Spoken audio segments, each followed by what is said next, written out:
شروع اللہ کا نام لے کر جو بڑا مہربان نہایت رحم والا ہے۔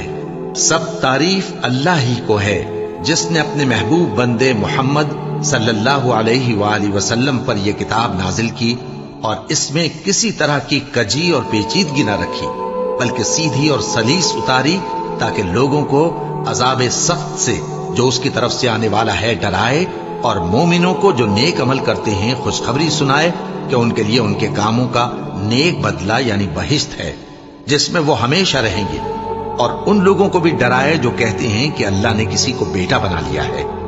ان کو اس بات کا کچھ بھی علم نہیں اور نہ ان کے باپ دادا ہی کو تھا۔ یہ بڑی سخت بات ہے جو ان کے منہ سے نکلتی ہے، اور کچھ شک نہیں کہ یہ جو کچھ کہتے ہیں محض جھوٹ ہے۔ اے پیغمبر،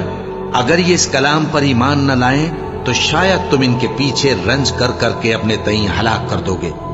جو چیز زمین پر ہے ہم نے اس کو زمین کے لیے زینت بنایا ہے تاکہ لوگوں کی آزمائش کریں کہ ان میں کون اچھے عمل کرنے والا ہے،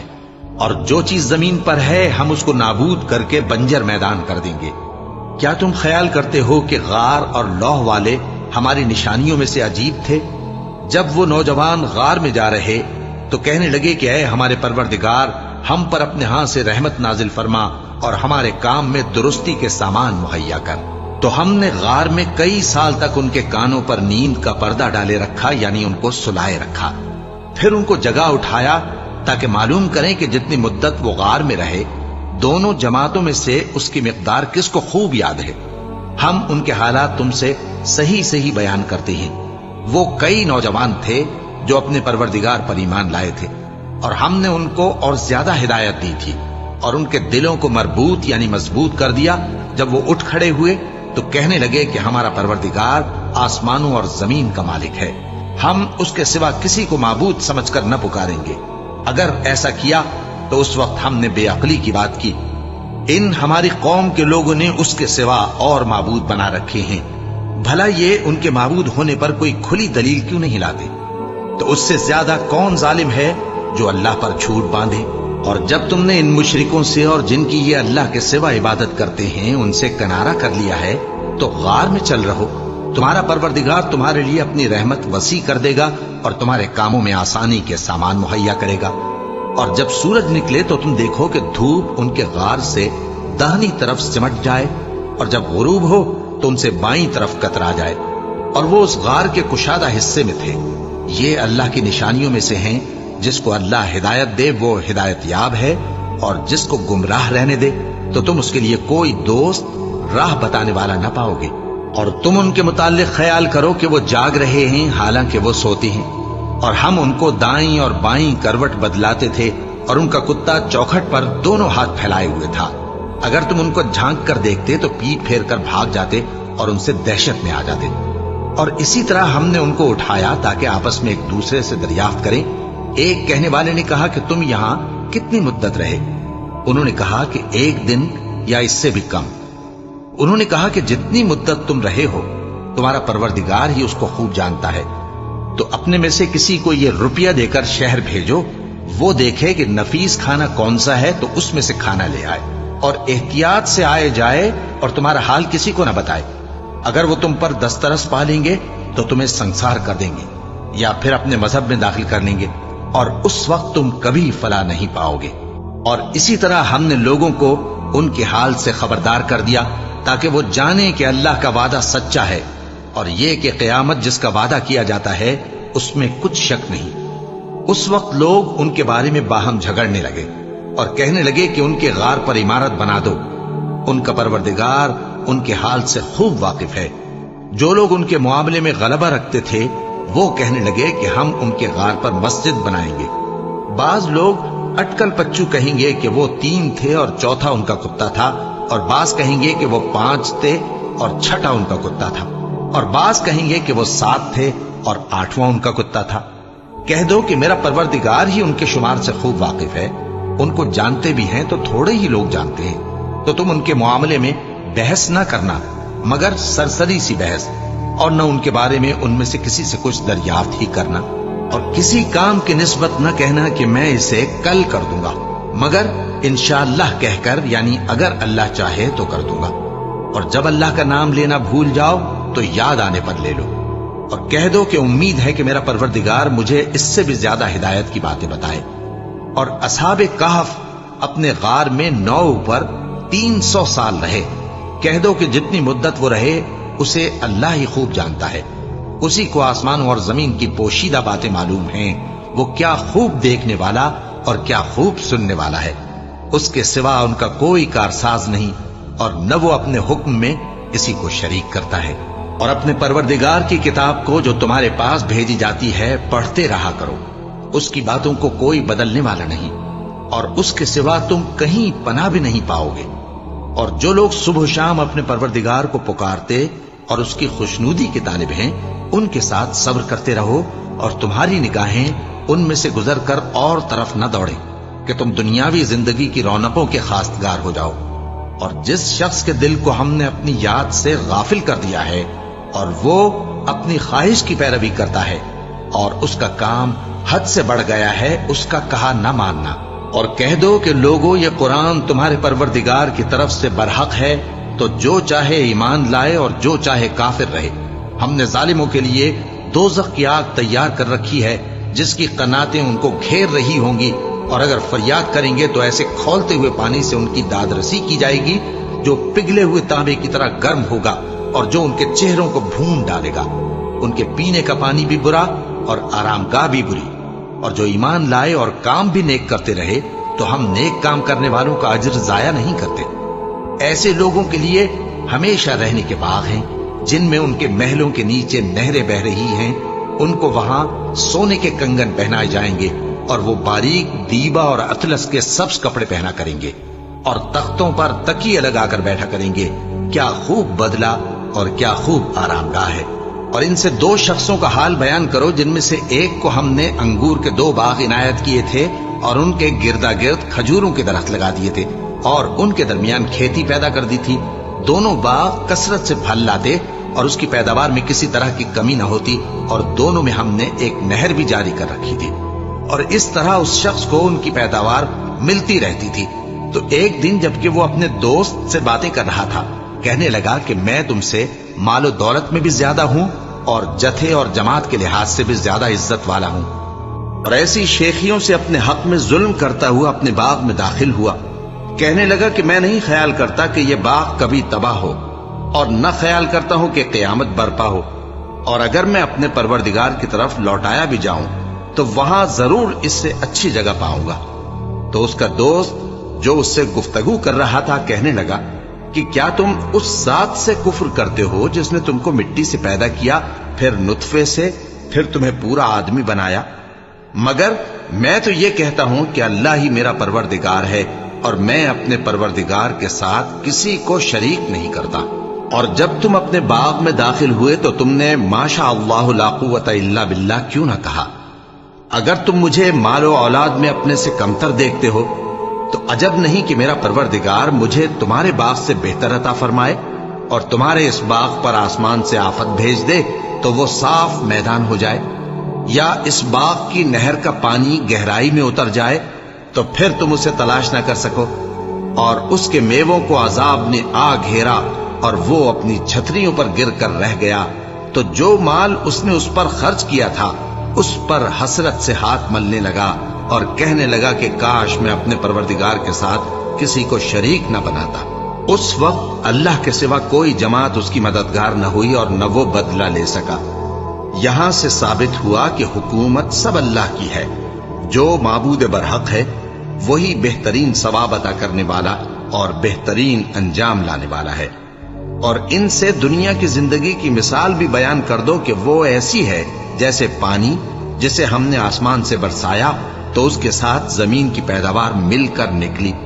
پھر وہ چورا چورا ہو گئی کہ ہوائیں اسے اڑاتی پھرتی ہیں، اور اللہ تو ہر چیز پر قدرت رکھتا ہے۔ مال اور بیٹے تو دنیا کی زندگی کی رونق و زینت ہیں، اور نیکیاں جو باقی رہنے والی ہیں وہ ثواب کے لحاظ سے تمہارے پروردگار کے ہاں بہت اچھی اور امید کے لحاظ سے بہت بہتر ہیں۔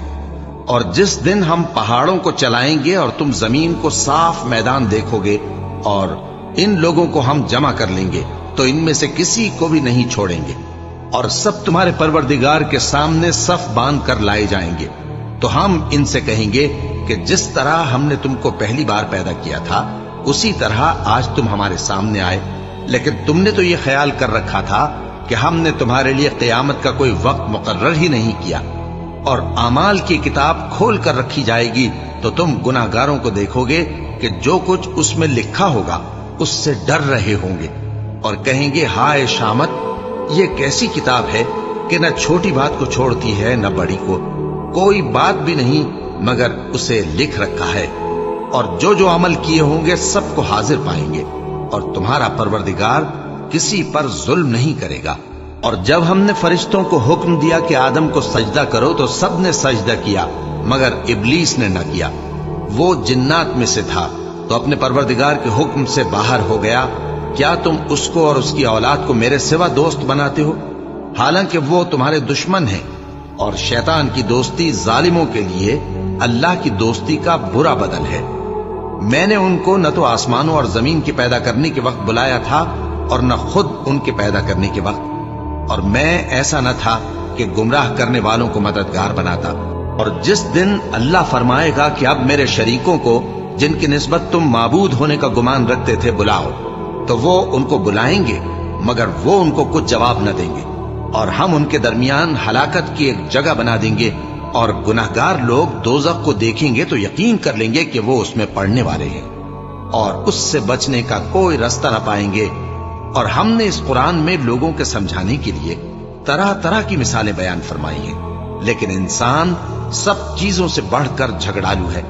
اور لوگوں کے پاس جب ہدایت آ گئی تو ان کو کس چیز نے منع کیا کہ ایمان لائیں اور اپنے پروردگار سے بخشش مانگیں، بجز اس کے کہ اس بات کے منتظر ہوں کہ انہیں بھی پہلوں کا سا معاملہ پیش آئے یا ان پر عذاب سامنے سے آ جائے۔ اور ہم جو پیغمبروں کو بھیجا کرتے ہیں تو صرف اس لیے کہ لوگوں کو اللہ کی نعمتوں کی خوشخبریاں سنائیں اور عذاب سے ڈرائیں۔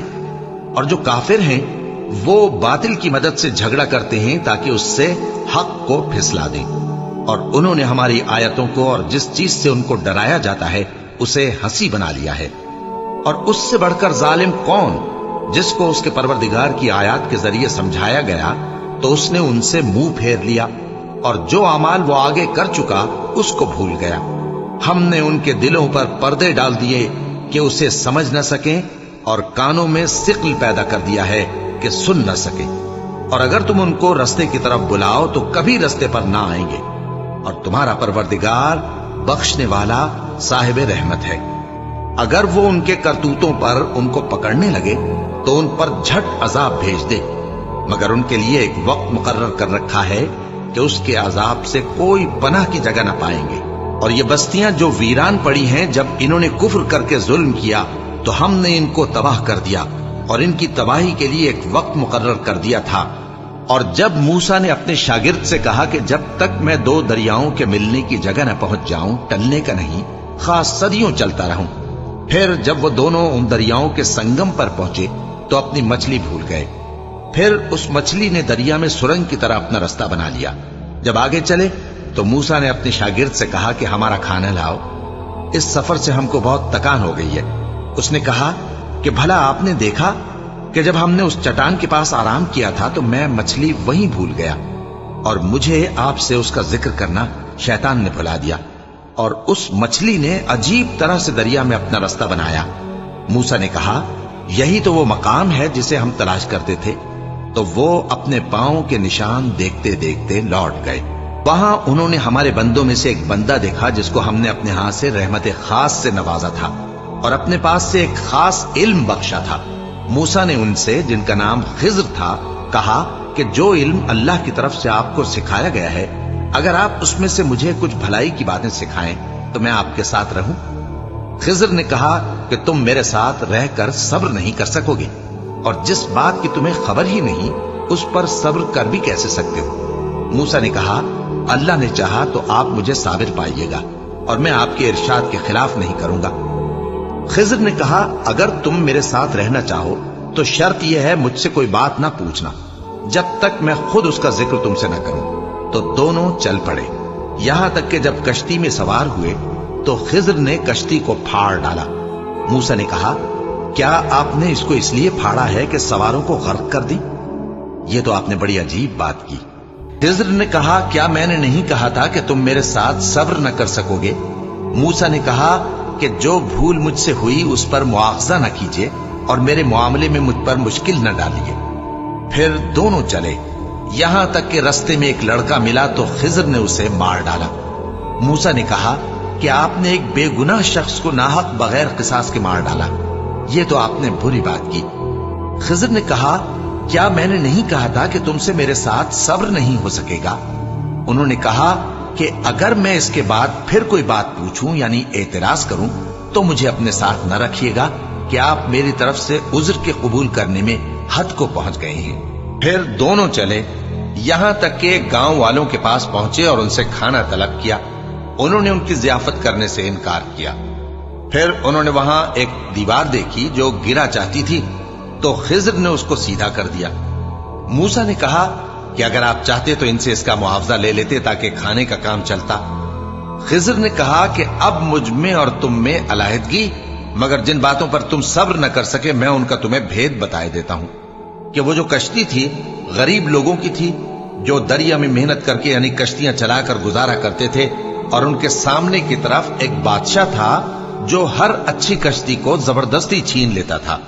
تو میں نے چاہا کہ اسے عیبدار کر دوں تاکہ وہ اسے غصب نہ کر سکے۔ اور وہ جو لڑکا تھا اس کے ماں باپ دونوں مومن تھے، ہمیں اندیشہ ہوا کہ وہ بڑا ہو کر بد کردار ہوگا تو کہیں ان کو سرکشی اور کفر میں نہ پھنسا دے، تو ہم نے چاہا کہ ان کا پروردگار اس کی جگہ ان کو اور بچہ عطا فرمائے جو اخلاقی پاکیزگی میں بہتر اور محبت میں زیادہ قریب ہو۔ اور وہ جو دیوار تھی سو 2 یتیم لڑکوں کی تھی جو شہر میں رہتے تھے، اور اس کے نیچے ان کا خزانہ دفن تھا، اور ان کا باپ ایک نیک آدمی تھا۔ تو تمہارے پروردگار نے چاہا کہ وہ اپنی جوانی کو پہنچ جائیں اور پھر اپنا خزانہ نکالے۔ یہ تمہارے پروردگار کی مہربانی ہے، اور یہ کام میں نے اپنی طرف سے نہیں کیے، یہ ان باتوں کی حقیقت ہے جن پر تم صبر نہ کر سکے۔ اور تم سے ذوالقرنین کے بارے میں دریافت کرتے ہیں، کہہ دو کہ میں اس کا کسی قدر حال تمہیں پڑھ کر سناتا ہوں۔ ہم نے اس کو زمین میں بڑا اقتدار دیا تھا اور ہر طرح کا سامان اس کو عطا کیا تھا، تو اس نے ایک سفر کا سامان کیا، یہاں تک کہ جب سورج کے غروب ہونے کی جگہ پہنچا تو اسے ایسا پایا کہ ایک کیچڑ والے چشمے میں ڈوب رہا ہے، اور اس چشمے کے پاس ایک قوم دیکھی۔ ہم نے کہا ذوالقرنین تم ان کو خواہ تکلیف دو خواہ ان کے بارے میں بھلائی اختیار کرو، دونوں باتوں کی تم کو قدرت ہے۔ ذوالقرنین نے کہا کہ جو کفر و بد کرداری سے ظلم کرے گا اسے ہم سزا دیں گے، پھر وہ اپنے پروردگار کی طرف لوٹایا جائے گا تو وہ بھی اسے بڑا عذاب دے گا، اور جو ایمان لائے گا اور عمل نیک کرے گا اس کے لیے بہت اچھا بدلہ ہے، اور ہم اپنے معاملے میں اس سے نرم بات کہیں گے۔ پھر اس نے ایک اور سامان سفر کیا، یہاں تک کہ سورج کے طلوع ہونے کے مقام پر پہنچا تو دیکھا کہ وہ ایسے لوگوں پر طلوع ہوتا ہے جن کے لیے ہم نے دھوپ سے بچاؤ کی کوئی اوٹ نہیں بنائی تھی۔ حقیقت یوں ہی تھی، اور جو کچھ اس کے پاس تھا ہم کو سب کی خبر تھی۔ پھر اس نے ایک اور سفر کا سامان کیا، یہاں تک کہ 2 اونچے سیدھے پہاڑوں کے درمیان پہنچا تو دیکھا کہ ان کے اس طرف کچھ لوگ ہیں کہ بات کو سمجھ نہیں سکتے۔ ان لوگوں نے کہا کہ اے ذوالقرنین، یاجوج اور ماجوج اس علاقے میں فساد کرتے رہتے ہیں، بھلا ہم آپ کے لیے خرچ کا انتظام کر دیں کہ آپ ہمارے اور ان کے درمیان ایک دیوار کھینچ دیں۔ ذوالقرنین نے کہا کہ خرچ کا جو مقدور اللہ نے مجھے بخشا ہے وہ بہت اچھا ہے، تم مجھے قوت بازو سے مدد دو، میں تمہارے اور ان کے درمیان ایک مضبوط رکاوٹ بنا دوں گا۔ تم لوہے کے بڑے بڑے تختے میرے پاس لاؤ۔ چنانچہ کام جاری کر دیا گیا، یہاں تک کہ جب اس نے دونوں پہاڑوں کے درمیان کا حصہ برابر کر دیا اور کہا کہ اب اسے دھوکو، یہاں تک کہ جب اس کو دھونک دھونک کر آگ کر دیا تو کہا کہ اب میرے پاس تانبا لاؤ کہ اس پر پگھلا کر ڈال دو۔ پھر ان میں یہ قدرت نہ رہی کہ اس پر چڑھ سکیں، اور نہ یہ طاقت رہی کہ اس میں نقب لگا سکیں۔ بولا کہ یہ میرے پروردگار کی مہربانی ہے، پھر جب میرے پروردگار کا وعدہ آ پہنچے گا تو اس کو ڈھا کر ہموار کر دے گا، اور میرے پروردگار کا وعدہ سچا ہے۔ اس روز ہم ان کو چھوڑ دیں گے کہ روئے زمین پر پھیل کر ایک دوسرے میں گھس جائیں گے، اور سور پھونکا جائے گا تو ہم سب کو جمع کر لیں گے، اور اس روز ہم جہنم کو کافروں کے سامنے لائیں گے۔